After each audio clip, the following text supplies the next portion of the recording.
नमस्कार दोस्तों, मैं यशु शर्मा आज के इस वीडियो में आप सभी लोगों का स्वागत करता हूं।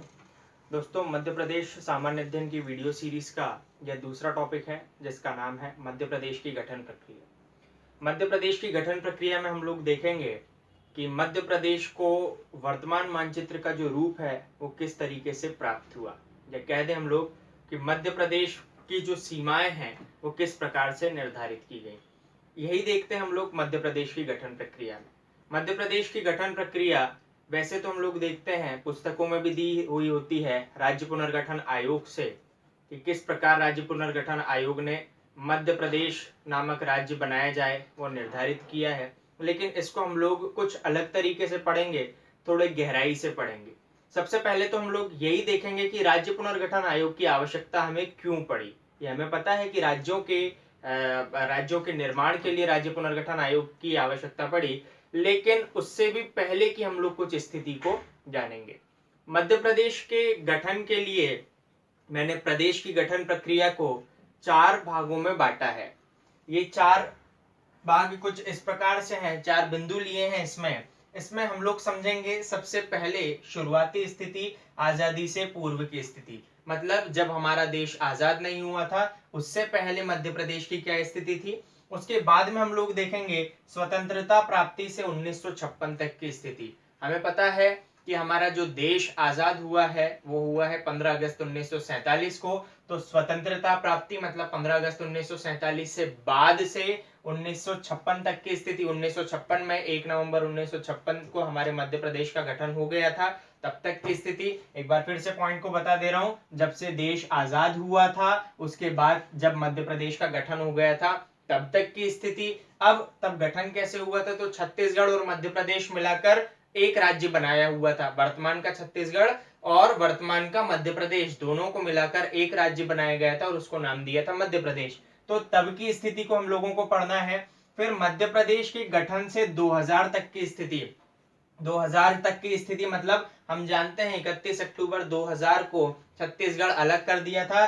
तो 1 नवंबर 1956 से 31 अक्टूबर 2000 तक की स्थिति को समझेंगे। उसके बाद में जब छत्तीसगढ़ अलग हो गया था तो छत्तीसगढ़ अलग हो जाने से वर्तमान तक की स्थिति, अभी कौन सा चल रहा है वर्ष चल रहा है 2020, मतलब 1 नवंबर 2000 से लगाकर हम लोगों को वर्तमान वर्ष मतलब 2020 तक की स्थिति को अच्छे तरीके से पढ़ना है। ये चारों बिंदु जो है हम लोग चरणबद्ध तरीके से पढ़ेंगे। इसमें जो हम लोगों को पहला पॉइंट पढ़ना है वो है आजादी से पूर्व की मध्य प्रदेश की स्थिति। इसको हम लोग पढ़ेंगे, इसको हम लोग अच्छे से समझेंगे। आइए कंटिन्यू करते हैं। पहला पॉइंट देख रहे हैं हम लोग आजादी से पूर्व की स्थिति। यहाँ पर मैं एक दिनांक लिख रहा हूँ, दिनांक है 15 अगस्त 1947। बहुत महत्वपूर्ण दिनांक है। हमें पता है इस दिन हमारा देश जो है स्वतंत्र हुआ था। इस दिनांक को हमारा देश स्वतंत्र हुआ था। इस दिनांक से हम लोग पहले की स्थिति देख रहे हैं। इस दिनांक से पहले स्वतंत्र इस दिनांक को हुआ, तो इस दिनांक से पहले हमारा देश पूरी तरीके से गुलाम था। किन लोगों का गुलाम था, तो हमारा देश गुलाम था अंग्रेजों का। हमारा देश गुलाम था अंग्रेजों का। ये नाम आया है अंग्रेज, शब्द आया है अंग्रेज। क्या शब्द है अंग्रेज, कहाँ से आए, कहाँ के रहने वाले थे, थोड़ा सा इसको समझ लेते हैं। यहाँ पर मैंने ये विश्व का मानचित्र बनाया हुआ है। इसमें हम लोग देख रहे हैं ये पॉइंट जो है इसको मैंने हाईलाइट किया है। ये एक देश है, इस देश का नाम है यहाँ पर ब्रिटेन। ब्रिटेन से अंग्रेज आए थे इस प्रकार से समुद्री मार्ग के जरिए भारत में। ये जो देश है ये देश है यहाँ पर भारत। कब आए थे, तो यहाँ पर मैं लिख दे रहा हूँ 1600 ईस्वी में। 1600 ईस्वी में अंग्रेजों का भारत में आगमन हुआ था। किस उद्देश्य से आए थे, कुछ उद्देश्य तो होगा आने का। तो उद्देश्य था यहाँ पर आकर व्यापार करने का। व्यापार करने के उद्देश्य से अंग्रेज आए थे 1600 के लगभग। व्यापार करने के उद्देश्य से आए थे और 1608 ईस्वी में इन्होंने व्यापार के लिए भारत में पहली कंपनी की स्थापना की। इस कंपनी का नाम था east India company. East India company की स्थापना इन लोगों ने करी थी गुजरात के सूरत नामक स्थान पर। ईस्ट इंडिया कंपनी की स्थापना हो चुकी थी व्यापार के उद्देश्य से। अंग्रेजों का बहुत अच्छे तरीके से पूरे भारत में व्यापार चल रहा था, लेकिन देखे गया कि धीरे धीरे कुछ भारतीय राजाओं के साथ में अंग्रेजों का मतभेद शुरू हो गया। अगर हम लोग बात करें कि सबसे प्रमुख मतभेद कहाँ हुआ था या सबसे पहला मतभेद अंग्रेजों और भारतीय राजाओं में कहाँ पर हुआ था, तो वो हुआ था बंगाल में। बंगाल में यहाँ पर एक जगह है, इस जगह का नाम है प्लासी। प्लासी नामक स्थान पर अंग्रेजों और भारतीयों के मध्य सबसे पहले मतभेद हुआ था। मतभेद इस प्रकार से हुआ था कि यहाँ पर 1757 में एक युद्ध की स्थिति उत्पन्न हो गई थी, इसलिए इसको 1757 की घटना या फिर प्लासी का युद्ध भी कहा जाता है। प्लासी के युद्ध में अंग्रेजों की कम संख्या होने के बावजूद अंग्रेजों की विजय हो गई थी और भारतीयों की ज्यादा संख्या होने के बावजूद बहुत बुरी तरीके से पराजय हुई थी। यहाँ पर अंग्रेजों ने पहली बार भारत में भूमि को जीता था। अब भारत में भूमि को पहली बार जीत चुके हैं अंग्रेज, उसके बाद और देखा गया कि धीरे धीरे मतभेद की स्थिति और भारतीय राजाओं के साथ में अंग्रेजों की बढ़ती गई। कुछ ही वर्षों के बाद में देखा 1764 में एक और प्रमुख युद्ध हो गया। ये युद्ध कहलाया बक्सर का युद्ध। बक्सर के युद्ध में ये तो चलो पहला युद्ध था और केवल भारतीय और अंग्रेजों के मध्य में लड़ा गया। जो बक्सर का युद्ध जो कि 1764 में लड़ा गया था, उसमें कई सारे राजा एक साथ मिलकर आए और अंग्रेजों के विरुद्ध लड़ाई जो है वो छेड़ दी थी।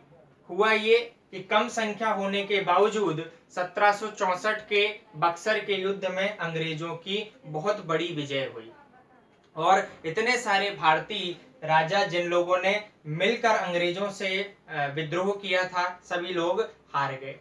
अंग्रेज जो है 1764 के बाद अंग्रेजों का साम्राज्य विस्तार जो है वो भारत में होता ही चला गया और एक समय ऐसा आया कि अंग्रेज पूरी तरीके से भारत पर कब्जा कर चुके थे, या कह दें भारत के एक बहुत बड़े क्षेत्र को अपने शासन के अधीन कर चुके थे।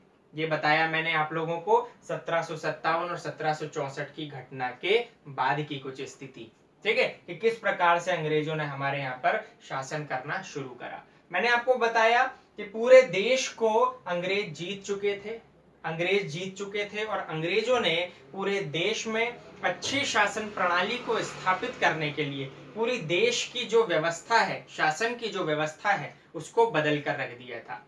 कैसी शासन व्यवस्था थी, तो उसको थोड़ा सा समझते हैं।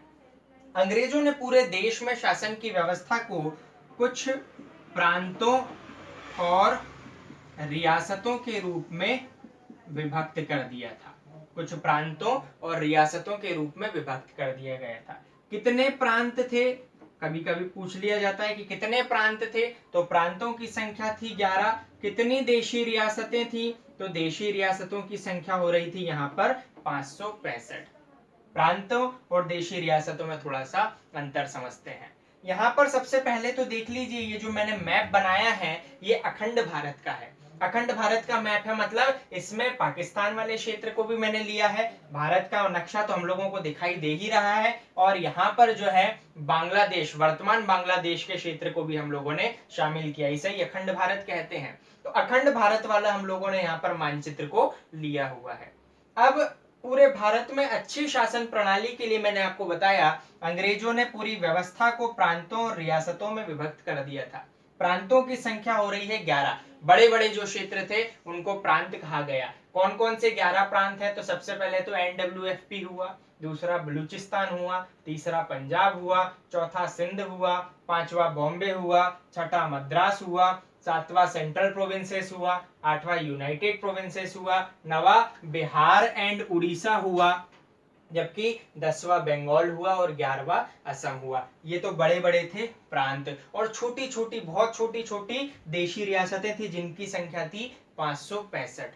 जो प्रांत थे, प्रांतों पर सीधा नियंत्रण जो है वो अंग्रेजों का हुआ करता था, या कह दें इन क्षेत्रों में पूरी तरीके से नेतृत्व किया करते थे अंग्रेज। जबकि देशी रियासतों की ये हालत थी कि देशी रियासतों के कुछ विशेष मामलों को अंग्रेजों ने अपने पास में रखा था, बाकी नेतृत्व और नियंत्रण का जो अधिकार था वो भारत के राजाओं को सौंप दिया था। क्या बताया मैंने कि यहाँ पर नेतृत्व, नियंत्रण, नियम कानून सब अंग्रेजों के चलते थे। यहाँ पर कुछ विशेष नियमों को अपने पास रखा अंग्रेजों ने और नेतृत्व नियंत्रण संधि के दौरान दे दिया था भारतीय राजाओं को, या फिर कह दें देशी राजाओं को। तो यहाँ हम लोग इस प्रकार समझ रहे हैं कि प्रांतों में अंग्रेजों का प्रत्यक्ष शासन था, सीधे रूप से शासन करते थे, जबकि यहाँ पर आड़ में रहकर या पीछे रहकर शासन करते थे, जिसे मैं कह रहा हूं कि इन क्षेत्रों में अंग्रेजों का अप्रत्यक्ष शासन था। ये तो थी उस समय की अंग्रेजों की शासन व्यवस्था। अब भारत पूरी तरीके से गुलाम तो हो ही चुका था अंग्रेजों का। अंग्रेज जो है अंग्रेजों से हम लोग कह दें कि मुक्ति पाने के लिए या फिर अंग्रेजों की गुलामी से मुक्ति पाने के लिए भारत द्वारा या भारतीयों के द्वारा अनेक प्रकार के विद्रोह किए जा रहे थे, कई प्रकार के आजादी के लिए प्रयास किए जा रहे थे। इनमें जो पहला प्रमुख प्रयास होता है वो इस युद्ध के 100 साल के बाद होता है, 1857 ईस्वी में। इसे 1857 की क्रांति भी कहा जाता है। 1857 की क्रांति अंग्रेजों से गुलामी के लिए, गुलामी जो है अंग्रेजों की गुलामी से मुक्त होने के लिए भारतीयों के द्वारा किया गया पहला स्वतंत्रता हेतु प्रयास था। 1857 की क्रांति पहली बार भारतीयों के द्वारा अंग्रेजों से मुक्ति पाने के लिए की गई थी।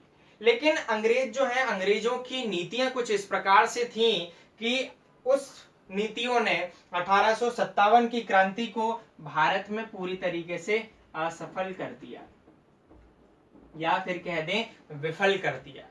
क्या कारण थे 1857 की क्रांति विफल हुई थी? तो मध्य प्रदेश में भी हम लोग देखेंगे, अंत में एक टॉपिक आएगा 1857 की क्रांति में मध्य प्रदेश का योगदान। उस टॉपिक में हम लोग भारत की पूरी 1857 की क्रांति पढ़ेंगे और उसमें मध्य प्रदेश की क्या भूमिका थी उसको भी पढ़ेंगे। तो वो थोड़ा सा मैं अभी साइड में रख रहा हूँ। केवल ध्यान ये रखना है कि अंग्रेजों ने 1757 के बाद 1764 का युद्ध लड़ा। उसके बाद में पूरा का पूरा देश जो है गुलाम बनता चला गया। 1857 में भारतीयों ने आजादी के लिए पहला प्रयास किया, जिसको अंग्रेजों ने पूरी तरीके से विफल कर दिया।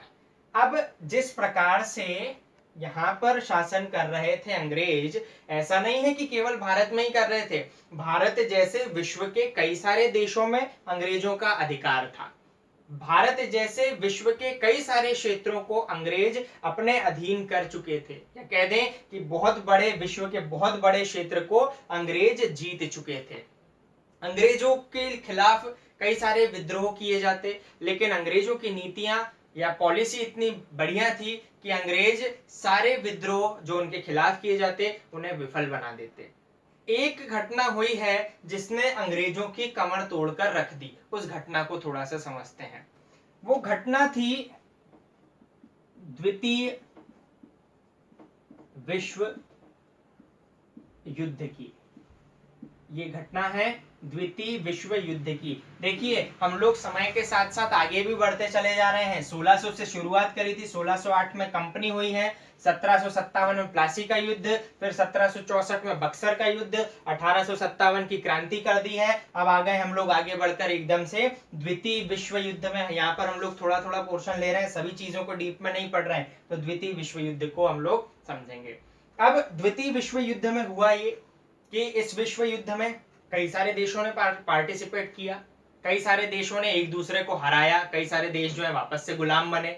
अब इसमें ब्रिटेन की क्या भूमिका थी उसको समझते हैं। यहाँ पर मैंने दो देश लिखे हैं, जर्मनी और एक लिखा है जापान। जर्मनी और जापान ने इस विश्व युद्ध का फायदा उठाते हुए ब्रिटेन शासित क्षेत्र को, या कह दें ब्रिटेन शासित एक बहुत बड़े साम्राज्य को अपने अधीन कर लिया। किन दो देशों ने? तो एक जर्मनी और जापान ने अपने अधीन कर लिया।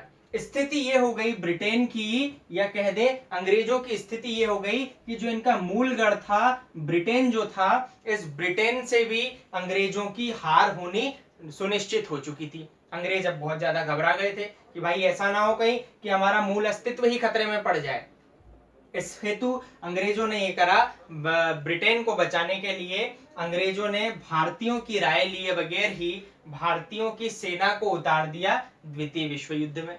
जब द्वितीय विश्व युद्ध में भारतीयों की सेना को उतार दिया तो भारतीय जो थे वो बहुत ज्यादा नाराज हुए। अब थोड़ा सा यहाँ पर भारत की भूमिका को भी मैं समझा दे रहा हूँ, उसको भी समझ लेते हैं। ठीक है, इस पॉइंट को थोड़ा सा साइड में रखते हैं, भारत की राजनीतिक भूमिका को मैं थोड़ा सा बता दे रहा हूँ। 1857 पहला मैंने आप लोगों को बताया कि पहला जो है अंग्रेजों से आजादी के लिए किया गया आंदोलन था, विफल हो चुका था, लेकिन भारतीयों के द्वारा बार बार कई प्रयास किए गए। इसके बाद में भारत में कई सारे क्रांतिकारी और राजनीतिक संगठन स्थापित हुए हैं। इसमें दो प्रमुख राजनीतिक संगठन है, यहां मैं बता रहा हूं कि दो प्रमुख राजनीतिक संगठनों की स्थापना हो चुकी थी, जिसमें पहला प्रमुख राजनीतिक संगठन था उस वक्त का इंडियन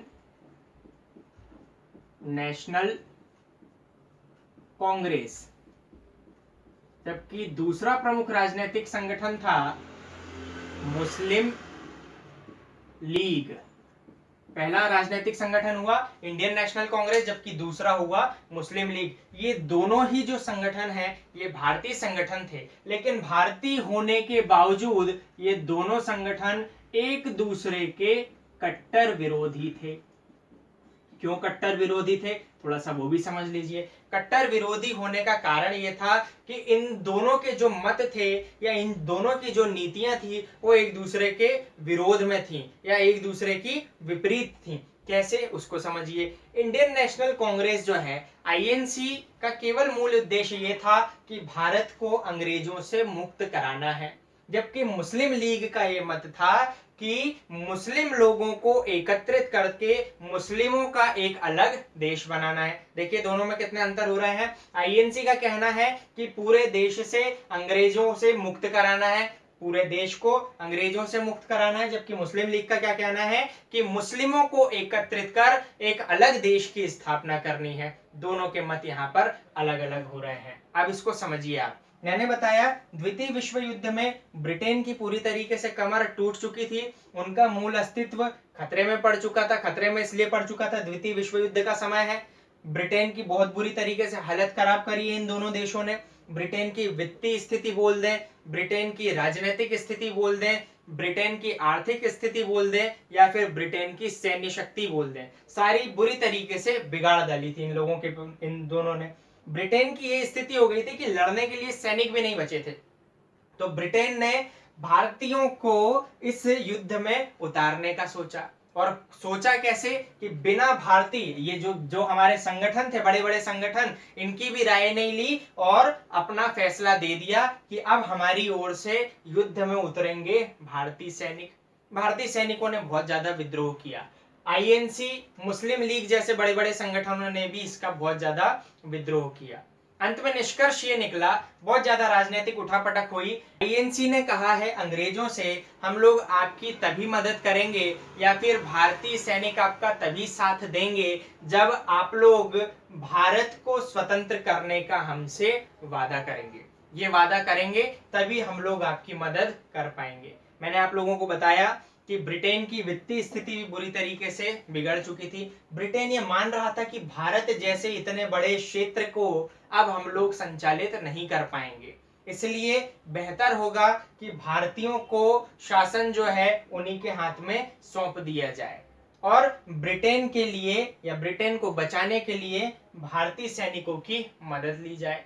दोनों में जो है ये शर्तें मंजूर हो जाती हैं। अंग्रेजों द्वारा कह दिया जाता है कि ठीक है, आप लोग हमारी मदद कर दें, हम आपके देश को स्वतंत्र कर देंगे। मुस्लिम लीग कह रही थी, मुस्लिम लीग का कहना था कि आप हमारे देश को अलग कर देंगे या हम मुस्लिमों को इकट्ठा करके एक अलग देश की स्थापना करेंगे। तो मुस्लिम लीग और आईएनसी दोनों की बात अंग्रेजों के द्वारा मानी गई और जब ये हो गई, शर्तें इनकी मंजूर हो गई, तब भारतीयों ने अपनी सेना को उतार दिया द्वितीय विश्व युद्ध में। शर्तों के अनुसार भारतीयों के द्वारा अंग्रेजों की मदद कर दी गई इस द्वितीय विश्व युद्ध में और अंग्रेजों के अस्तित्व को समाप्त होने से भारतीय सैनिकों ने बचा लिया। अब शर्तों के अनुसार वादा पूरा करने की बारी थी अंग्रेजों की। अंग्रेजों ने भी इस बात को माना कि वर्तमान ब्रिटिश शासित क्षेत्रों से दो देशों का निर्माण किया जाएगा। इसमें पहला प्रमुख देश जो था उसका नाम था पाकिस्तान, जबकि दूसरा प्रमुख देश था भारत। चलिए, भारत तो अभी हम लोग समझेंगे, पाकिस्तान के बारे में थोड़ा सा हम लोग समझ लेते हैं। इस बात का निर्णय हो चुका था कि पाकिस्तान नाम का एक अलग देश बनाया जाएगा। कौन से क्षेत्रों में बनाया जाएगा? तो यहाँ पर ये मैंने सीमा रेखा निर्धारित करी है। एक सीमा ये हो रही है और एक सीमा ये हो रही है। 4 प्रमुख प्रांत, यहाँ पर समझिए, 4 प्रमुख प्रांत और 13 प्रमुख देशी रियासतों से मिलाकर। मैंने आप लोगों को बताया शुरुआत में प्रांतों की संख्या कितनी हो रही थी, तो 11, देशी रियासतों की संख्या कितनी हो रही थी, 565। तो इनमें से 11 प्रांतों में से 4 प्रांत दिए जाएंगे पाकिस्तान के लिए। 565 देशी रियासतों में से यहाँ पर हम लोगों ने देखा 13 देशी रियासतें दी जाएंगी पाकिस्तान को। 4 कौन कौन से प्रमुख प्रांत हैं? तो पहला तो NWFP होगा, दूसरा बलूचिस्तान होगा, तीसरा सिंध होगा, जबकि चौथा होगा यहाँ पर बंगाल वाला क्षेत्र। वर्तमान में जो बांग्लादेश हो रहा है तो वो पूर्वी पाकिस्तान के रूप में दिया जाएगा पाकिस्तान को। ये 4 प्रमुख प्रांत दिए जाएंगे और 13 छोटी छोटी देशी रियासतें दी जाएंगी। ये अंग्रेजों के द्वारा मान लिया गया था कि इस प्रकार से इन सारी चीजों को, इन सारी व्यवस्थाओं को अपनाकर पाकिस्तान नामक देश की स्थापना की जाएगी।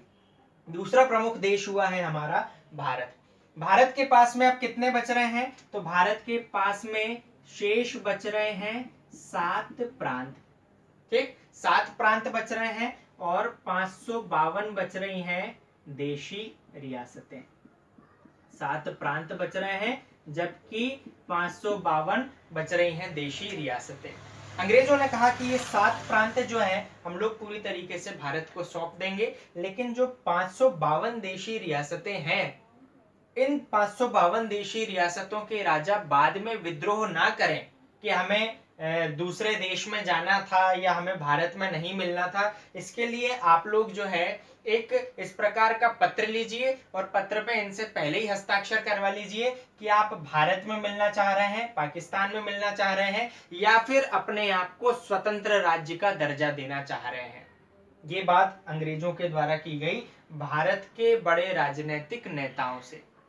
अब भारत के जितने भी बड़े राजनीतिज्ञ थे उन लोगों को ये बात अच्छी लगी, अंग्रेजों की बात ये जो है पसंद आई। केवल एक व्यक्ति थे जो इस बात को नापसंद कर रहे थे, उनका नाम था सरदार वल्लभ भाई पटेल। यहाँ पर मैंने लिख दिया है सरदार वल्लभ भाई पटेल। ये जो 552 देशी रियासतों के राजाओं से पूछने वाली जो अंग्रेजों ने बात की थी कि इनसे पूछ लिया जाए स्वयं को भारत में विलीन करना चाह रहे हैं या फिर पाकिस्तान में विलीन करना चाह रहे हैं या फिर स्वतंत्र राज्य का दर्जा देना चाह रहे हैं, ये वाली बात जो कही थी ये सरदार वल्लभ भाई पटेल को हजम नहीं हो रही थी। बाकी जितने भी हमारे यहाँ के बड़े बड़े राजनीतिज्ञ थे उनको ये अंग्रेजों की बात अच्छी लगी थी। सरदार वल्लभ भाई पटेल ने जब गहराई से सोचा तब वो जो है इस निष्कर्ष पर निकले कि अंग्रेज इतना अच्छा हम लोगों के लिए कब से सोचने लगे, अभी तक तो ये हमारे मित नहीं थे, इतना अच्छा हम लोगों के लिए कब से सोचने लगे। जब उन लोगों ने गहराई से इस चीज का मंथन किया तब निष्कर्ष ये निकाला कि अंग्रेज जो हैं वो भारत की मदद नहीं कर रहे हैं, जबकि जाते जाते हमारे देश के कई सारे टुकड़े करना चाह रहे हैं। कैसे टुकड़े करना चाह रहे हैं उसको समझिए। अंग्रेज क्या कह रहे हैं कि भारत जाएगा एक एक देशी रियासत के राजा के पास में, उससे पूछेगा कि भैया भारत में मिलोगे, पाकिस्तान में मिलोगे या स्वतंत्र रहना चाहोगे। सरदार वल्लभ भाई पटेल ये चाल समझ रहे थे। इसको थोड़ा सा आप लोग ही समझिए। मानिए आप किसी साम्राज्य के राजा हैं, आपसे मैं पूछने आया हूँ, मैं समझिए मैं किसी देश का राजा हूँ, ठीक, आप किसी देश के राजा हैं, मैं आपसे पूछने आया हूँ आप मेरे देश में जुड़ना चाहेंगे या मिलना चाहेंगे, आप पड़ोसी के देश में मिलना चाहेंगे या आप जैसे स्वतंत्र हैं वैसे ही स्वतंत्र रहना चाहेंगे। तो स्वाभाविक सी बात है आप कहेंगे कि हम जैसे स्वतंत्र हैं वैसे ही स्वतंत्र रहना चाहेंगे। सरदार पटेल इस बात को अच्छे तरीके से समझ चुके थे कि 552 देशी रियासतों के राजाओं के पास में जाएंगे, उनसे पूछेंगे, उनसे आग्रह करेंगे कि आप हम में मिल जाएं तो वो बहुत ज्यादा नानुकुर करेंगे, सभी लोग स्वतंत्र रहना चाहेंगे। सरदार वल्लभ भाई पटेल इस बात के बिल्कुल भी पक्ष में नहीं थे। अब हुआ ये कि प्रस्ताव पत्र वगैरह जो थे इनके उस पर हस्ताक्षर हो चुके थे कि किस प्रकार से आजादी दी जाएगी। उसमें एक पॉइंट ये भी डाल दिया गया कि आप लोगों को एक एक राजा से जाकर या देशी रियासतों के राजाओं से जाकर ये सारी चीजें पूछनी पड़ेगी। अब ये जो जिम्मेदारी थी, ये जिम्मेदारी मिल चुकी थी सरदार वल्लभ भाई पटेल को। सरदार वल्लभ भाई पटेल जाएंगे, एक एक राज्य से पूछेंगे भाई भारत में मिलना चाह रहे हो, पाकिस्तान में मिलना चाह रहे हो, या फिर स्वतंत्र राज्य का दर्जा चाह रहे हो। लेकिन सरदार वल्लभ भाई पटेल जो थे वो बड़े दिमागदार व्यक्ति थे। सरदार वल्लभ भाई पटेल अच्छी अपनी सूझबूझ के बल पर एक एक राजा के पास में गए हैं, जहां पर उनको प्रलोभन की इच्छा हुई है, जहां पर उन लोगों को लालच देना पड़ा, उन लोगों को लालच दिया है, उन राजाओं को लालच दिया है। जहां पर उनको थोड़ा सा बल का प्रयोग करना पड़ा, वहां पर बल का प्रयोग करा, जहां पर छल का प्रयोग करना पड़ा, वहां छल का प्रयोग करा। लेकिन देखा गया कि इन 552 जो देशी रियासत हैं, इन 552 देशी रियासतों में से 549 देशी रियासतों को एक झटके में मिला दिया था भारत में, बिना किसी कठिनाई के। 552 में से 549 देशी रियासतों को एक बार में मिला दिया था भारत में। अपने आप में एक बहुत बड़ा आंकड़ा होता है। मात्र 3 देशी रियासतें बची हैं, 3 देशी रियासतें बची हैं जो कि अभी तक नहीं मिल पाई थी। इनको मिलाने में थोड़ी सी कठिनाइयों का सामना करना पड़ा। कौन कौन सी रियासतें थी उनको थोड़ा सा देख लेते हैं। पहली प्रमुख रियासत थी इसमें, इसका नाम था जम्मू कश्मीर। दूसरी जो प्रमुख रियासत थी वो यहाँ पर स्थित थी, इसका नाम था जूनागढ़, गुजरात में। तीसरी प्रमुख रियासत जो थी इसका नाम था हैदराबाद। सरदार पटेल ने जब जम्मू कश्मीर से पूछा कि आप भारत में मिलेंगे, पाकिस्तान में मिलेंगे, या स्वतंत्र राज्य का दर्जा चाहेंगे, तो जम्मू कश्मीर ने बोला कि हम स्वतंत्र राज्य का दर्जा चाहेंगे। ठीक है, काफी बहुत ज्यादा इनको समझाया गया सरदार पटेल के द्वारा, लेकिन जम्मू कश्मीर के जो राजा थे महाराजा हरि सिंह, वो अपनी बात पे अड़े हुए थे कि हम लोग स्वतंत्र राज्य का ही दर्जा चाहेंगे। काफी इनको मनाया गया, लेकिन जम्मू कश्मीर के राजा बिल्कुल भी नहीं माने। सरदार पटेल जो है उठे और अपने घर आ गए सीधे। कुछ समय के बाद ही पाकिस्तान के द्वारा जम्मू कश्मीर पर हमला कर दिया जाता है, और जम्मू कश्मीर के जो महाराज हैं वो भारत में आते हैं मदद मांगने के लिए। तो सरदार पटेल बोलते हैं हमने तो आपको पहले ही बोला था कि भारत में विलय कर लीजिए। अब अगर आप लोगों को भारत की सहायता चाहिए है, भारत की सैन्य शक्ति की आवश्यकता है, तो आप लोगों को विलय पत्र पर हस्ताक्षर करने पड़ेंगे। सरदार पटेल ने कहा है महाराजा हरि सिंह से।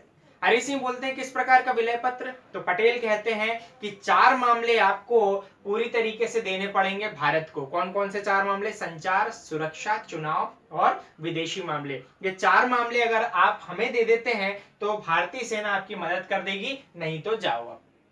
जब सरदार पटेल के द्वारा हरि सिंह महाराज को ये कहा गया, हरि सिंह महाराज बहुत ज्यादा घबराए हुए थे ही सही। हरि सिंह महाराज ने फटाफट जो है साइन करे हैं, विलय पत्र पर हस्ताक्षर करे हैं, और उसके बाद में भारत की सेना जाती है और पूरे के पूरे पाकिस्तान, ये वाला जो क्षेत्र है, पाकिस्तानी जो सेना है उसको पीछे तक धकेल कर आ जाती है। फिर देखते हैं हम लोग जम्मू कश्मीर जो है, जम्मू कश्मीर का विलय हो जाता है भारत में। पूछा जाए जम्मू कश्मीर का विलय किस प्रकार से हुआ भारत में, तो विलय पत्र पर हस्ताक्षर करके। यहाँ पर देखिए 549 देशी रियासत मिल चुकी थी, उसके बाद में एक और मिल गई, बची कितनी शेष? 2 देशी रियासतें और बची हैं, जिसमें दूसरी प्रमुख हो रही थी जूनागढ़। जूनागढ़ में जो शासक था, शासक का नाम था यहाँ पर निजाम। निजाम से पूछा गया भैया बता भारत में मिलना है, पाकिस्तान में मिलना है, स्वतंत्र राज्य का दर्जा चाहिए, तो जूनागढ़ का जो शासक था वो कहता था कि मुझे पाकिस्तान में मिलना है। लेकिन यहाँ की जो मेजोरिटी थी, यहाँ की जो जनसंख्या थी, वो जनसंख्या थी यहाँ पर हिंदू। यहाँ पर 90% से अधिक लोग थे हिंदू। जब हिंदू भारत में मिलना चाहे और जो शासक था यहाँ का निजाम, वो पाकिस्तान में मिलना चाह रहा था, दोनों दिशाएं विपरीत हो गई थी, तो यहाँ पर हो जाता है निजाम और जनता के बीच में मतभेद, या कहते हैं बहुत बड़ा हो जाता है यहाँ पर विद्रोह। स्थिति ये हो जाती है कि निजाम रातों रात भारत को छोड़कर चला जाता है पाकिस्तान की शरण में। अब यहाँ पर कोई भी शासक होता नहीं है, सरदार पटेल जाते हैं यहाँ पर और देखते हैं कि यहाँ पर कोई भी शासक वगैरह है नहीं, तो फिर यहाँ पर जाते हैं और यहाँ पर करा लेते हैं वो जनमत, या कह दें वोटिंग करा लेते हैं। वोटिंग में देखा गया कि जूनागढ़ की 90% से अधिक जनसंख्या भारत में मिल जाती है, या भारत में मिलना चाहती है। तो इस प्रकार से जूनागढ़ का विलय कर लिया जाता है भारत में। पूछा जाए जूनागढ़ का भारत में विलय किस प्रकार से हुआ, तो जनमत के द्वारा या फिर वोटिंग के द्वारा हुआ है। तीसरी रियासत जो होती है प्रमुख, उसका नाम था हैदराबाद। हैदराबाद का निजाम जो है वो भी मिलना चाहता है पाकिस्तान में। पाकिस्तान में मिलना चाहता है, लेकिन इसकी भौगोलिक बनावट या भौगोलिक स्थिति इस प्रकार से नहीं है कि इसको पाकिस्तान में मिला दिया जाए, क्योंकि एकदम मध्य में स्थित है हैदराबाद। हैदराबाद की ऐसी स्थिति बिल्कुल नहीं थी कि इसको पाकिस्तान में मिलाया जाए। यहाँ का जो शासक था वो भी मुस्लिम था, इसको भी काफी समझाया गया सरदार पटेल के द्वारा, लेकिन ये बिल्कुल भी नहीं माना। यहाँ पर सरदार पटेल के द्वारा सैन्य कार्यवाही कराई जाती है और सैन्य कार्यवाही के बाद में इनसे पूछा जाता है कि आप क्या चाह रहे हैं, तो यहाँ के जो मुस्लिम शासक थे वो भी कहते हैं कि हम लोग भारत में मिलना चाह रहे हैं, तो इनको सैन्य कार्यवाही के द्वारा मिला लिया जाता है भारत में। देखिए मैंने आपको बताया 552 देशी रियासतों में से 549 देशी रियासतें एक झटके में मिला ली। जम्मू कश्मीर को विलय पत्र पर हस्ताक्षर करवाकर, जूनागढ़ को जनमत के द्वारा और हैदराबाद को सैन्य कार्यवाही के द्वारा मिला लिया था भारत में। 552 में से 552 देशी रियासतों को भारत में मिलाने का जो श्रेय है वो एकमात्र व्यक्ति को जाता है जिसका नाम है सरदार वल्लभ भाई पटेल। यही ऐसे व्यक्ति थे जिन्होंने अपने सूझबूझ के बल पर इस पूरे के पूरे भारत को एक एकता के सूत्र में बांधकर रखा गया। यही कारण है कि नर्मदा के तट पर गुजरात में भरूच नामक स्थान पर सरदार पटेल की विश्व की सबसे ऊंची मूर्ति बनाई गई है, 182 मीटर ऊंची। इसको नाम दिया गया स्टैचू ऑफ यूनिटी। ठीक है, एकता का प्रतीक। क्यों कहा गया एकता का प्रतीक? तो पूरी की पूरी हम लोगों ने कहानी देखी। अब यहाँ पर कुछ प्रश्न बनते हैं, वो प्रश्न किस प्रकार से बनते हैं तो उसको थोड़ा सा समझते हैं। यहाँ पर आप लोगों से प्रश्न ये पूछा जाएगा कि आजादी से पूर्व मध्य प्रदेश का क्या नाम था। तो सबसे पहले तो देखिए मध्य प्रदेश की लोकेशन इस मैप में कहाँ पर है। हमें पता है मध्य प्रदेश की लोकेशन है एकदम बीच में, और बीच वाला क्षेत्र किस नाम से जाना जा रहा है? तो सेंट्रल प्रोविंसेस, और एक क्षेत्र है यहीं पर बरार। तो आजादी से पूर्व मध्य प्रदेश को जाना जा रहा है सेंट्रल प्रोविंसेस और बरार के नाम से। दूसरा प्रमुख क्वेश्चन यहाँ से ये बनता है कि भारत में विलीन होने वाली सबसे अंत में जो विलीन हुई है देशी रियासत वो कौन सी थी? तो आप लोग बोलोगे हैदराबाद, क्योंकि मैंने 3 रियासतों को बताया कि कठिनाई हुई, जम्मू कश्मीर, जूनागढ़ और हैदराबाद, तो हम लोग ऑप्शन में लगाते हैं हैदराबाद। बिल्कुल गलत है। मैंने आपको बताया 3 देशी रियासतों को मिलाने में बहुत ज्यादा कठिनाई हुई है। एक छोटी सी रियासत थी यहाँ पर मध्य प्रदेश की राजधानी जिसका नाम है भोपाल। भोपाल का भी जो शासक था वो था निजाम। वो भी अपना फैसला नहीं दे पा रहा था कि वो चाह क्या रहा है। बाद में देखा गया कि शंकर दयाल शर्मा के द्वारा बहुत ज्यादा दबाव बनाया गया है भोपाल के शासक के ऊपर। यहाँ पर मुस्लिम शासक बैठा था, इस शासक के ऊपर बहुत ज्यादा दबाव बनाया गया है और अंत में भोपाल का जो शासक है वो 1 जून 1949 को आत्मसमर्पण करते हुए स्वयं को मिला देता है मध्य प्रदेश में। इस प्रकार अगर प्रश्न पूछा जाए कि देश की ऐसी कौन सी देशी रियासत थी जिसने सबसे अंत में भारत में विलय स्वीकार किया, तो वो भोपाल थी, ना कि हैदराबाद। यहाँ पर प्रश्न बनता है, इसलिए आप लोगों को मैंने बता दिया। यहाँ पर हम लोगों ने देखा मध्य प्रदेश की आजादी से पूर्व की स्थिति। हम लोग आ चुके हैं 15 अगस्त 1947 तक। यहाँ पर हम लोगों ने देखा देश को इस प्रकार से सीमाएं मिली हैं, लेकिन देश में अभी राज्य बिल्कुल भी कहीं पर नहीं बने हुए हैं। भौगोलिक स्थिति किस प्रकार से हम लोग यहाँ पर देख रहे हैं, हम लोग यहाँ पर इसको समझ रहे हैं। अभी यहाँ पर बिल्कुल भी राज्य नहीं बने, यहाँ पर तो देशी रियासतें हैं और बहुत बड़े बड़े प्रोविंसेस और ये बड़े बड़े प्रांत हैं। केवल यही स्थिति है। किस प्रकार से भारत में राज्य बने हैं, राज्यों को बनाने के लिए कौन कौन से आयोग आए हैं, इसको लेंगे हम लोग अगले वीडियो में। आप लोगों ने मुझे इतना समय दिया उसके लिए बहुत बहुत धन्यवाद।